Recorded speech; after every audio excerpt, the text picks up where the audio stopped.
Individu persoal tanah rizab masjid disewa kepada orang bukan Islam. Daripada you sibuk pergi cerita pasal kuil haram sini, kuil haram sana, kuil.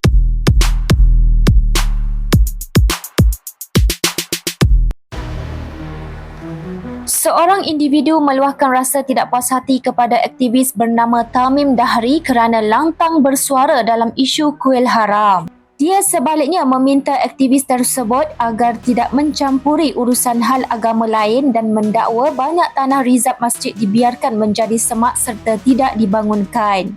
Individu terbabit yang juga bekas ahli majlis MPSJ juga turut menuduh ada tapak-tapak masjid dan disurau disewakan kepada orang bukan Islam. Bagaimanapun, ramai yang tidak bersetuju dengan pendapatnya yang menyimpang dari isu sebenar iaitu pembinaan rumah ibadat yang didirikan secara haram.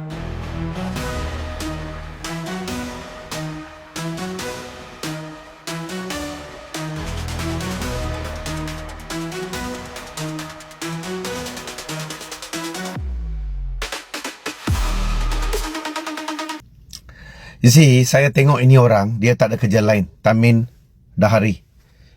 He claim himself sebagai aktivis tanah. Dia hanya pergi cari di mana tanah-tanah yang di mana kuil dibina. Yang dia kata kuil haram lah, yang dibina tanpa kebenaran.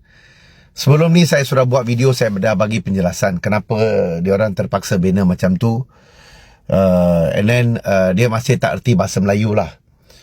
Okay, anyway, saya mau minta ni Tamim Dahri ni lebih baik you concentrate beribu tapak masjid dan surau yang telah di gazette dan yang berada di bawah Jabatan Agama Islam Selangor lah. Kita cerita pasal Selangor. Dululah lain-lain negeri pun ada banyak. Tapak-tapak ini berada dalam keadaan penuh dengan semak atau disewa pada orang kafir. Ada banyak. Kalau dia tak setuju, saya boleh cabar dia berdebat dengan saya. Saya tahu banyak tempat. Di Puchong saja pun ada banyak. Okey? Lebih baik you berusaha cari duit daripada Jabatan Agama Islam Selangor ke, JAKIM ke, mana ke, pergi bina surau dan masjid dekat tapak-tapak yang sudah digezetkan. Daripada you simpan kosong dekat sana, buat apa? Isn't it? Mengikut itu Akta Perancang Negeri, you automatic sudah dapat tanah. Tapi you tak gunakan tanah itu untuk bina masjid dan surau. Bukankah itu satu kesalahan? Bertahun tau. Contohlah di Puchong Jaya lah. Kalau saya tak silap lah, sudah 35 tahun ada satu tapak masjid diorang kasih sewa pada kedai perabot, kedai jual kereta semua itu. Bukankah itu satu kesalahan?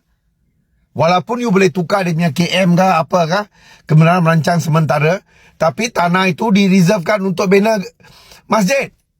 So you gunakan akta ini dan dapatkan tanah, lepas tu you kasih sewa. Sewa tu tak tahu harga pasaran ke tidak ke, atau melalui luaran dia kroni-kroni ke, kita tak tahu. You pergi siasat itu dulu. Daripada you sibuk pergi cerita pasal kuil haram sini, kuil haram sana, kuil haram. Saya dah perjelas kepada you dalam bahasa Melayu dengan cukup jelas. Tapi you masih mau belagak bodoh, itu lu punya hal lah. I dah bagi nombor handphone saya. Kalau lu berani, kita boleh buat live you dengan saya, kita boleh berdebat. Saya boleh bagi you semua bukti-bukti itulah. Tapi pergi jaga luaran punya harta sendiri dululah. Saya sudah cakap lah, beribu tapak surau dan masjid. Di seluruh Malaysia tanah ada tapi belum bina. Bertahun-tahun, berpuluh-puluh tahun. Lu pergi settle itu dululah. Daripada lu sibuk itu tempat sembahyang agama lain. Okey? Sekian, terima kasih.